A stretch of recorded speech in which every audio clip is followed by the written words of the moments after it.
Namaste, divine friends. Thank you for joining me today as we continue our lecture series on Sankhya philosophy. As a quick review, Sankhya is divided into Purusha and Prakriti.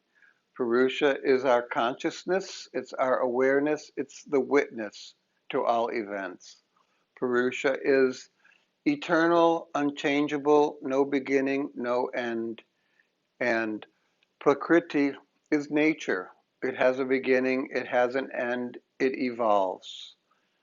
And life, our life, the life that we're aware of, everything that we're aware of, is the merge of Purusha and Prakriti. Prakriti, in a previous lecture, we talked about the evolutions.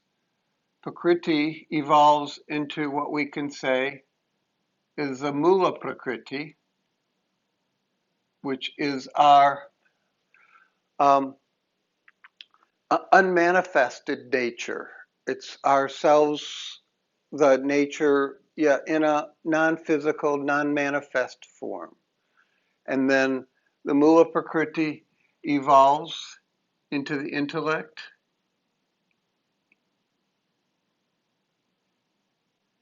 the ego, and the mind. And if you recall, the intellect is our sattvic nature, the sattvic guna. We have three gunas: sattvic, rajas, and tamas. Sattvic nature is our intellect, our divine essence. Rajasic is our ego, it's our mutable form, the changing form. As things change, that's sattvic. And our mind is rajasic, is the sattvic, rajas, tamas. And the mind is tamasic. So we have the three elements of the three gunas. And together, the mind, ego, intellect become the chitta. And so with our chitta is our mind, ego, intellect combination. And the first verse of the Yoga Sutras, Yoga Chitta Vritti Nirodha, saying yoga is the cessations of the fluctuations of the chitta. It's the stopping of the energy of the chitta. So the mind no longer vibrates. The ego no longer identifies with itself. The intellect is quiet. And what does that really mean? How do we get there? How do we do that? And so what we're trying to do is work our way back up. Go from the mind to the ego to the intellect to the unmanifest Mula Prakriti. And once all of this is quiet, then we can realize Realize, we realize that we still exist. Mind, ego, intellect is always tied so deeply into the senses. That's why we went into all the lectures before on the Karmendriya, the Jnanendriya, our sense perceptions, our motor actions.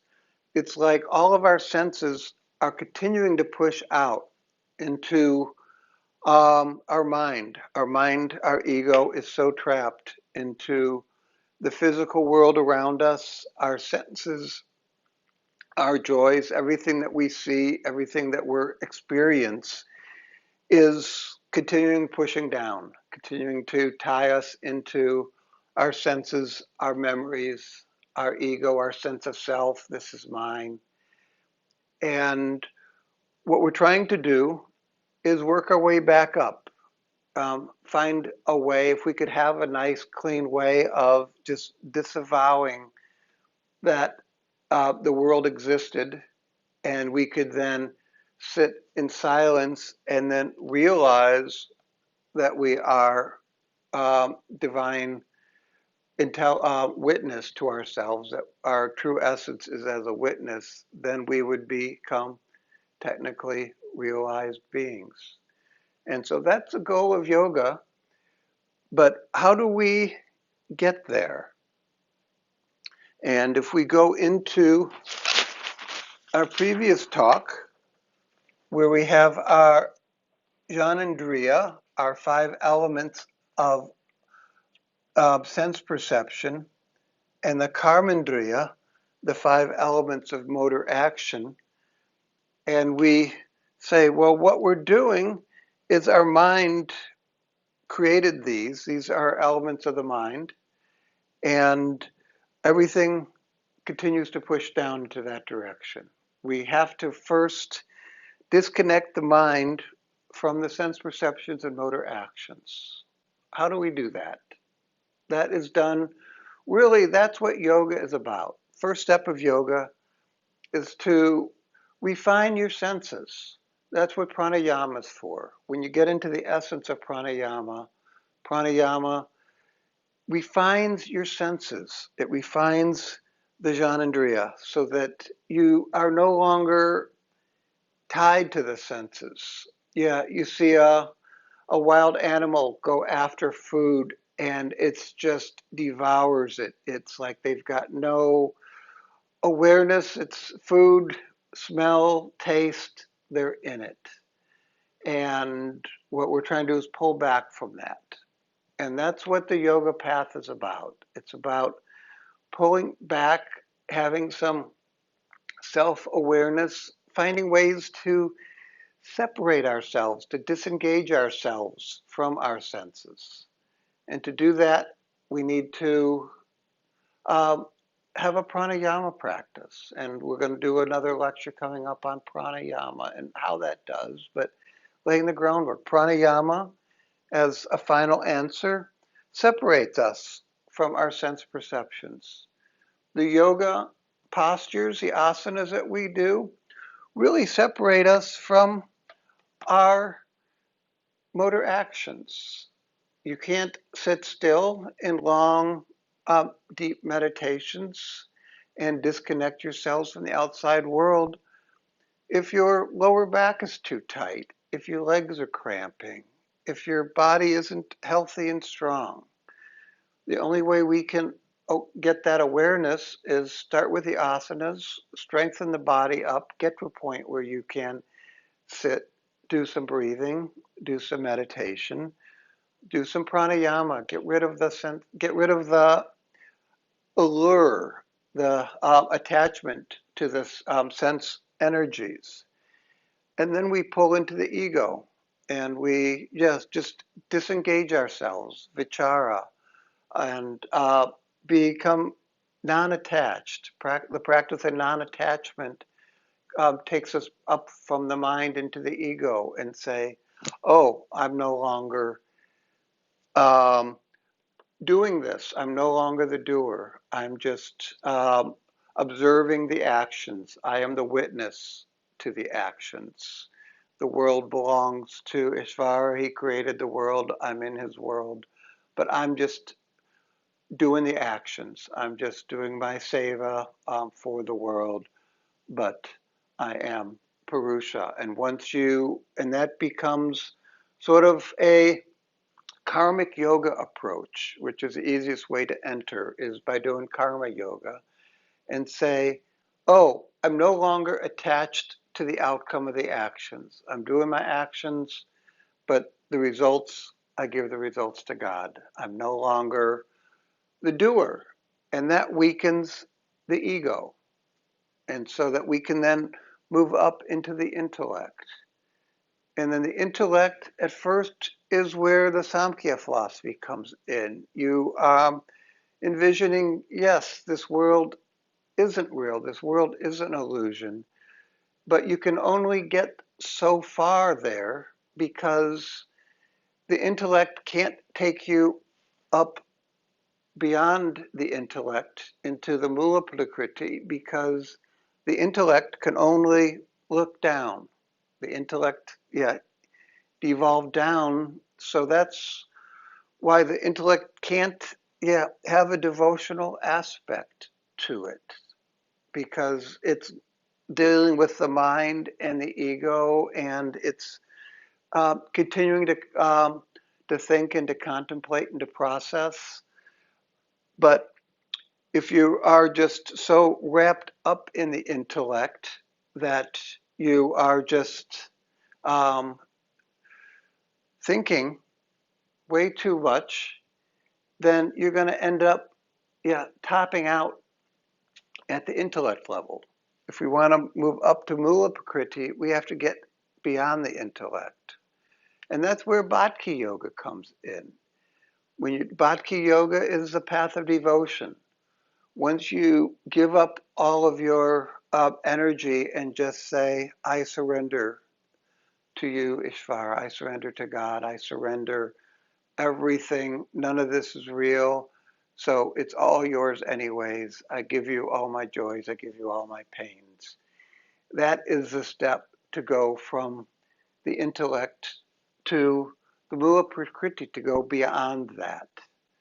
And so that's where karma yoga, jnana yoga, um, bhakti yoga, all of those steps fit into here.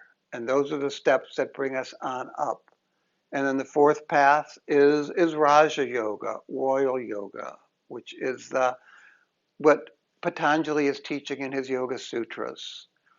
And the Raja Yoga kind of encompasses all of those because at some point all four of these yogas merge. And Raja Yoga is kind of a step-by-step instruction manual.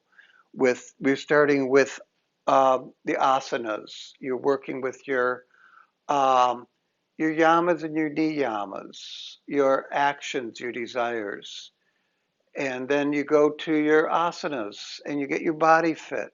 After you get your body fit, you start doing pranayama. You do your pranayama to separate yourself from your sense perceptions. And once you do enough pranayama, you do pratyahara. Pratyahara is internalization. You're no longer wrapped up into the mind and ego. You are internalized. Everything's starting to still.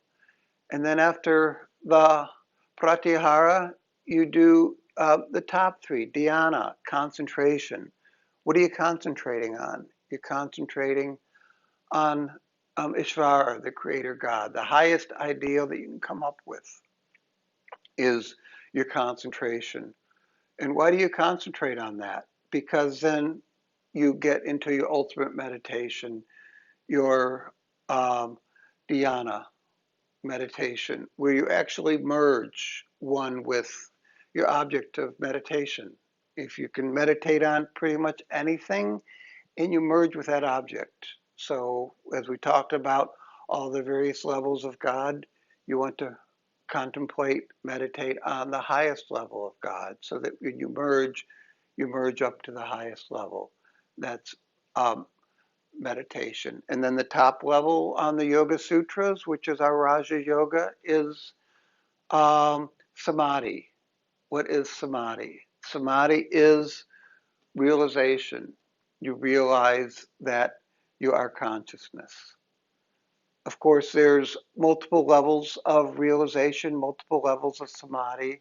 There is samadhi with seed, where you have a realization, but you still have some seeds back that's holding you back. And so you've got some work to do. And so samadhi does not automatically take you out of the bubble of prakriti, but you do see the world for what it is. You do see it as an illusion. You have looked behind the curtain, even momentarily looking behind the curtain of illusion. You see what it is and you see what you're dealing with, and then you can move on and do most of your work um, in samadhi. You live your life in samadhi and you give all of your effort to God as you're now a bhakti yogi. You're now a karma yogi doing work without being attached to the results. And you're, of course, a jnana yoga because you have the knowledge of the difference between what's real and what's unreal. So a lot there to unpack, but going quick and deep and giving you a chance to mull a little deeper in your free time. Thank you so much for your attention. Namaste.